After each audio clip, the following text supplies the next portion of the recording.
This week on the Steel Report, Leader in Me is a whole school transformation model. it's Leader Valley and the Leader in Me program, the great initiative involving many of our area schools. And our program begins right now. Now from KWWL, this is the Steel Report. Let's meet our guest right now. Dr. Melissa Reed is the director of Leader Valley, which is a subsidiary of Grow Cedar Valley, working with many schools right here in the area and across the state of Iowa to implement the soft skills in the kindergarten through 12th curriculums, which will help our students become our future leaders. Sonny Hart is the principal of Orange Elementary School in Waterloo, which is very much involved in the Leader in Me program, as the Waterloo Community School District, of course, is part of the Leader in Me program. And please welcome to our show this week, Expo school student, that's Dontavious Perez. And Dontavious is a 16-year-old sophomore at Expo. Dontavious is also one of the student leaders at Expo and a leader in the Leader in Me Lighthouse milestone process. Let's begin with Dr. Melissa Reed. You're the director of this, and why don't we explain a little bit about what the Leader in Me program is, because I can't believe it's really actually based on a book that really came out in 1989. Leader in Me is a whole school transformation model that we are working to embed in our pre-K through 12 settings here in the Cedar Valley.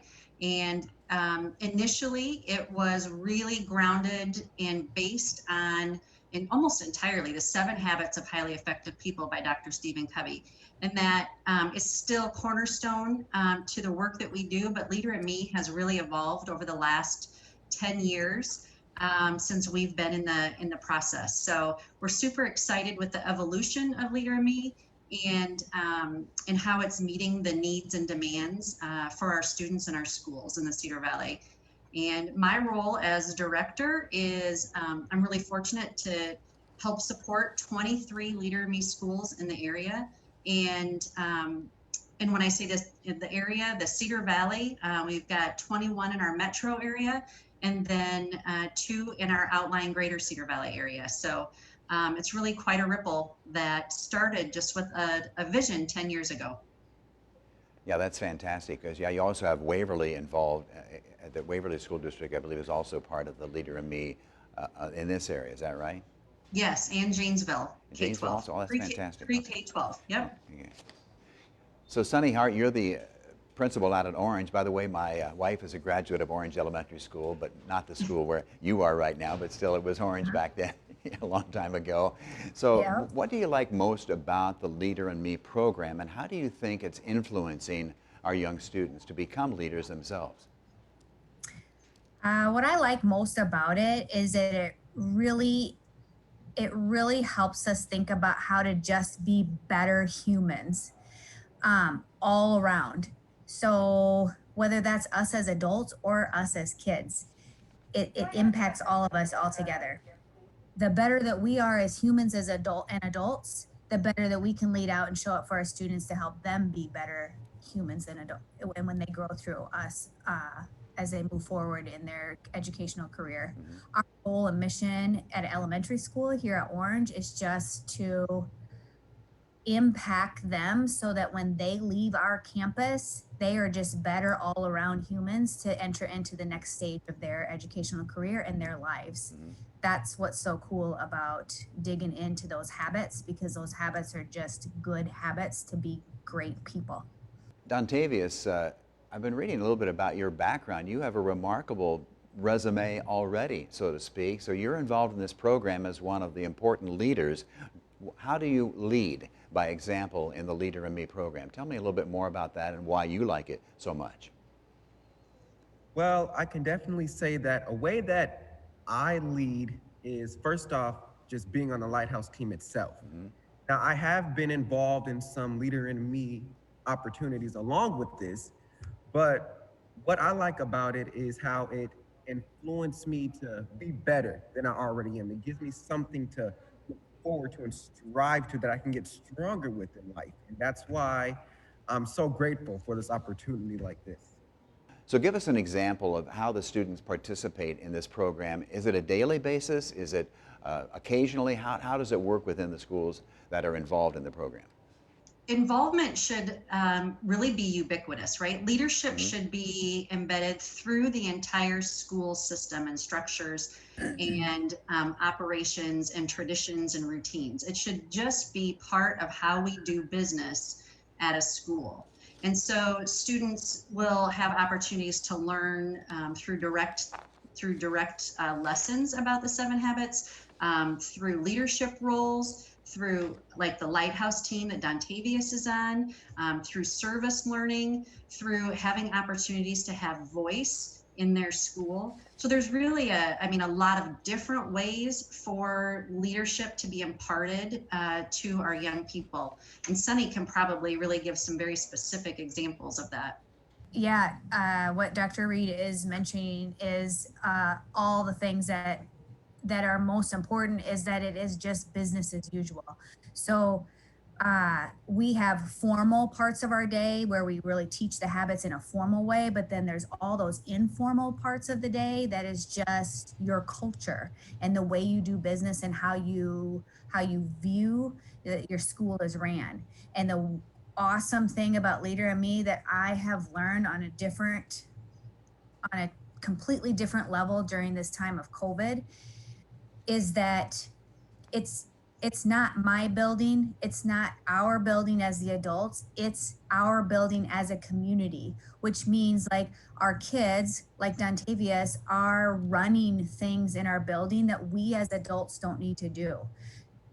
We should give up our power sometimes and let the kids do what they really can do if you just believe that they could do it. If you just give them opportunities, if you just give them voice and a chance, you would be amazed at what kids can do from kindergarten all the way to where Dontavious is right now. So that's been the hardest part this last 8 months that we've been in COVID is we've had to shut down some of the things and the opportunities that we give kids just because of mitigation policies and just things. And I have noticed a difference around here where kids are itching to take it back over because of how we usually run business and how we're running business right now. So embedded everywhere. And Dontavious, one of the great things I think you must really enjoy about this is all the leadership opportunities. I was kind of reading some of the things ahead of time that you helped the Children's Hospital in Iowa City. You've been involved in bully awareness and the Leadership Expo. You're a gospel singer, public speaker, and I can tell already you've done a lot of public speaking. So expand on that a little bit. So tell me what you think you've learned most about helping people and also about yourself and becoming a better leader. So, what I can definitely say that I learned from all of those is most importantly that I'm more than just this 16-year-old teenager who just goes to school and goes home and, do what I do. I'm I'm me. I'm better than where I was. And even then where I was still doing more. But these opportunities let me know that even with COVID going on and even with a lot of teenagers who just stray away, that there are still teenagers out there who are still capable of doing the things that they can do if they just put their minds to it, if they just put their heart, soul, everything into it, then they can lead to something. And which is why, like what Ms. Hart said, if the teacher just step down and give the students an opportunity, which is what Expo has done numerous of times, if you just step down and let us, we can be something that nobody has ever seen before if you just give us that chance, which is why I was happy with the Children's Hospital because, yeah, we just delivered toys, but it's what we did. We put smiles on children's faces. We let them know that, yeah, we may not know you, we may not be related, but we're here for you through it all. So that's definitely one thing that I can say. Kind of your own little wave there, I guess, so to speak, huh? Melissa, your whole life has been around education. You've been a teacher and a principal yourself. What are the leadership skills necessary today that you are trying to teach these students through your great program? Yeah, so that's a really great question because throughout my time here with Leader Valley for the last 8 years, we often say, why do we wait till adulthood to figure out how to be effective? Why are we not helping our young people just develop the skill set and the mindsets that they need. And so really, I think, some of the skill sets that we're trying to help them understand is, and these really relate to social emotional learning too, but it's about kind of a private victory over yourself and around self management, a vision for yourself, like figuring out how you plan and take care of your business, how you prioritize, how you take care of you, but then also how do you interact, relate, play, and work well with other people. So there's the intrapersonal skills that we're really trying to help them develop, but also the interpersonal skills, as well as, we all know this, that for us to be effective, we have to be able to take care of the vessel that we all have. And so there's always 4 dimensions that we are working with our young people on to help them understand that they need to take care of themselves so they can be effective in those other areas. And so taking care of their body, their mind, their heart, their soul, and that is the conduit for them to be strong intrapersonally and interpersonally. We'll continue our discussion about Leader Valley and the Leader in Me initiative in just a moment.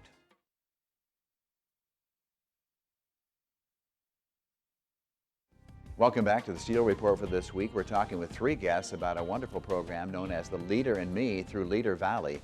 We'll continue our discussion right now. Expo is going through a lighthouse milestone, and I think this would be a really important thing for him to share out about because it's a really big deal in a lot of ways. So basically, our goal is to become a lighthouse school. That is our goal right now. And it would mean absolutely a lot if we were to become a lighthouse school. And the processes we are taking is even just me being on Lighthouse and other students being on Lighthouse. So basically, what we're trying to do is not try to show out, but we're trying to shine also on others. The whole school transformation model, right? Yep. One thing that is so unique, I feel, in my experience with what Leader in Me provides for us as a school, as a community, is that it is not just about the kids. It's not like Melissa, Dr. Reed is coming in and she's giving us a box of stuff and you go as a teacher and implement this thing.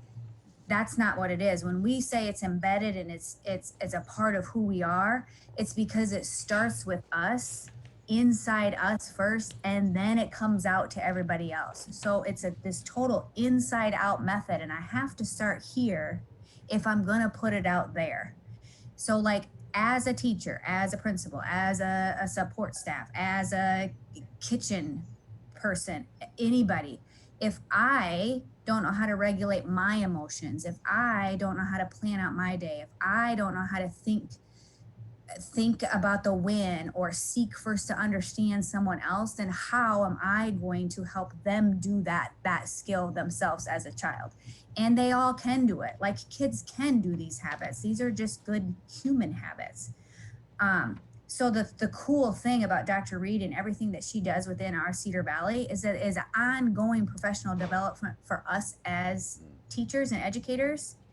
And really, in my mind, as humans, just to be better humans, because when we're better, then we can show up better for everybody else. So that interpersonal stuff, that private stuff, always just comes out in the public stuff, the public victories that we do. And Dontavious, I bet you can talk to that as well. Yeah, Dontavious, I like hearing you speak. You're so well spoken for a 16-year-old already. But I want to say, I've always had such respect for Expo because Expo is an alternative school. It welcomes students of all backgrounds and very, very unique students. You are one of them. And one of the things that it said, you were actually doing public speaking, trying to change the culture at Expo. So have you been able to do that, and what have you done? What have you accomplished? In the way of culture, I don't want to change the whole entire school because to me, I understand that a lot of people, when they want to change a school, they want to change everything. But with my way of doing it, I want people to walk in here knowing, yeah, people talk down on this school, but I want them to come in knowing that this school is not a bad school. And I'm a perfect example on why it's not a bad school. So many people put Expo just so far down because they feel as if it's like a prison. And I'm not gonna lie, I was scared at first to first come in, but when you come in, it's welcoming. When you come in, you know that this is a family automatically. So the things that I've accomplished with me trying to change is, first off, the Lighthouse team. I've been able to, with just myself, let other students know, like, yeah, you can do this, you can join us, you can be more than where you are now. That's that's first of all one of the main things. But I want them to focus on everybody. I want every student, which is why I said my way is not to change everything about Expo, because I want kids, for when we do graduate, to come back and see, yeah, yeah, this is where I started and this is where I ended. That's kind of my goal with Expo. And even, yeah, I may sound like I'm trying to be an adult, but my faith and my courage is as strong as a lion, which is why I love, that's my one of my favorite terms. So that's what I'm trying to do. I'm trying to get students to where they are now, to build up and to go up the stairs until they realize, yeah, I accomplished this. And we'll wrap up our discussion on the Leader in Me initiative here in the Cedar Valley in just a moment.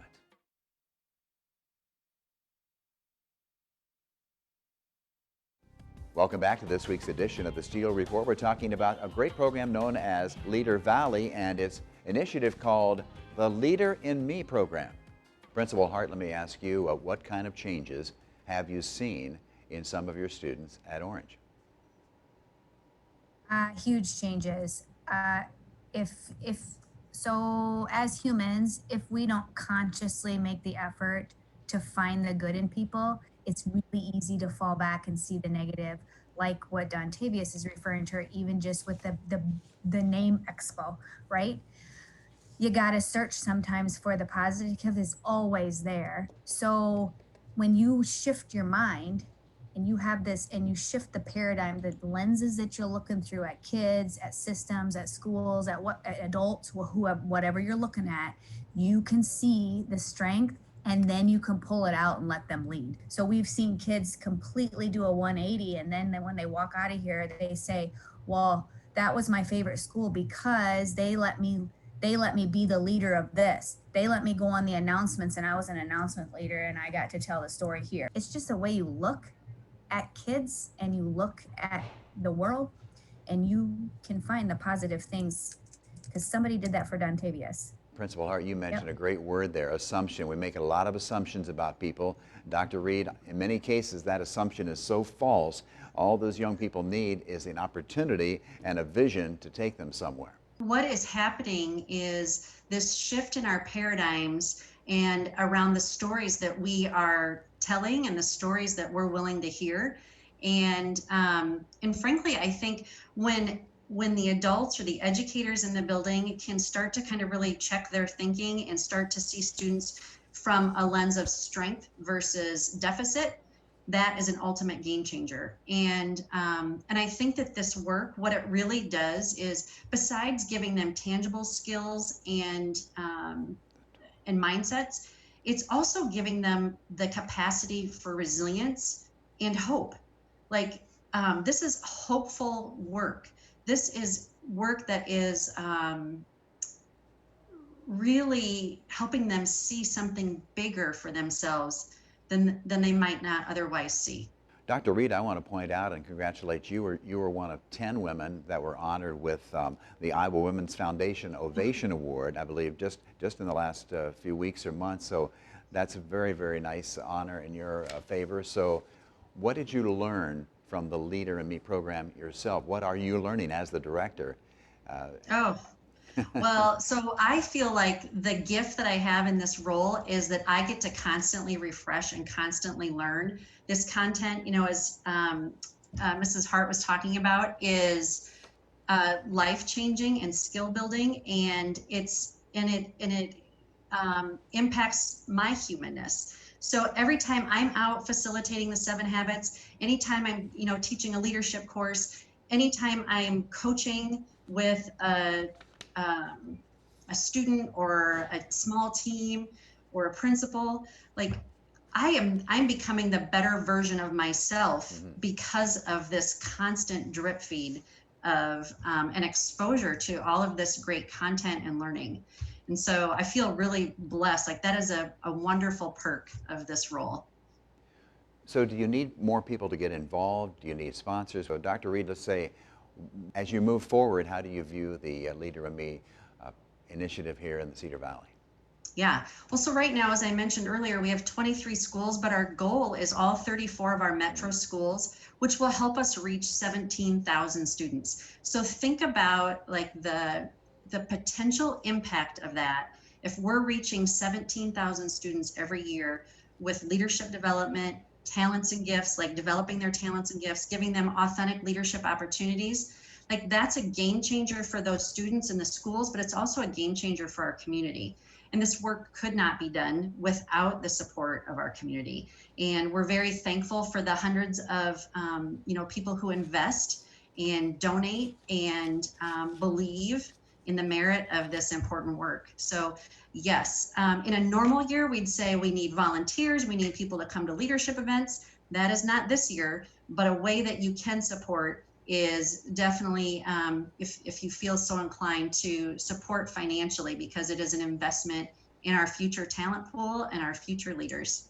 My vision is that we just continue to get better at creating greatness here and whatever that greatness is. So if we're building up a family, if we're building up a student, if we're building up a staff member, whatever we're building, we're just continuing to build great leaders that are going to go out into our community and showcase all of their strengths and impact us as the Cedar Valley.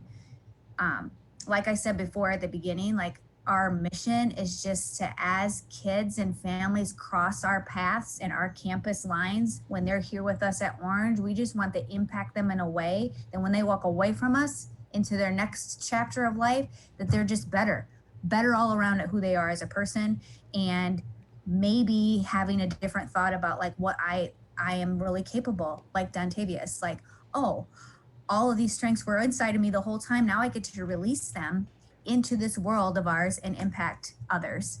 And that could be if a staff member crosses our path and is with us for a couple years, and then they go to bigger and better things as an adult, same as a kindergartner, same as a fifth grader, like just getting better at who we are. What is your vision? Where do you see yourself in 10 years?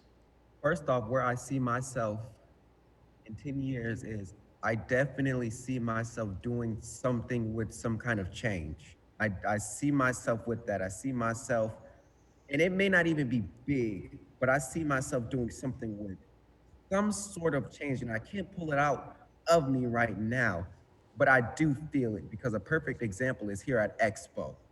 And I definitely see myself preaching and singing somewhere. Don't know where yet, but I see it. But as of right now, just creating some sort of change. And even if it isn't somewhere big, even if it is just speaking at a middle school or, speaking at another high school, it's just something with change. So Dr. Reed, you're the director of Leader Valley. I'll kind of give you the final words here. It's a tremendous program, presents a great opportunity for, as you say, if we can get up to 17,000 students right here in this area, that would be fantastic. How do you do that? How do you make it happen? Yeah, well, I think it's just, the belief that, first of all of our students deserve this opportunity, that there are a lot of students like Dontavious who deserve to have the opportunity to learn how to be a leader at a very young age and have that developed. And I think it's, belief and involvement on the parts of the districts to continue to find ways to foster this programming in our schools. And then I think really the community. And what's exciting about this is that Leader Valley and the Cedar Valley is the only known entity in the world partnering with Franklin Covey to bring this at a regional level, multi-district, multi-school. And that can only be done with, a big vision, but the support of our community. And so it's super exciting to be part of and see the evolution to go from piloting 2 schools in 2010 to 23 schools and the hope of 34 schools. So it's an exciting opportunity for our community. So be sure to check out Leader Valley, the Leader in Me initiative, on their Facebook pages, on the website. That's it for this week on the Steel Report. All of our programs are available right now on the KWWL.com homepage. Go to the Watch section on down there to the Steel Report, and there you have it, all of our recent programs. That's it for this week. Thanks for watching.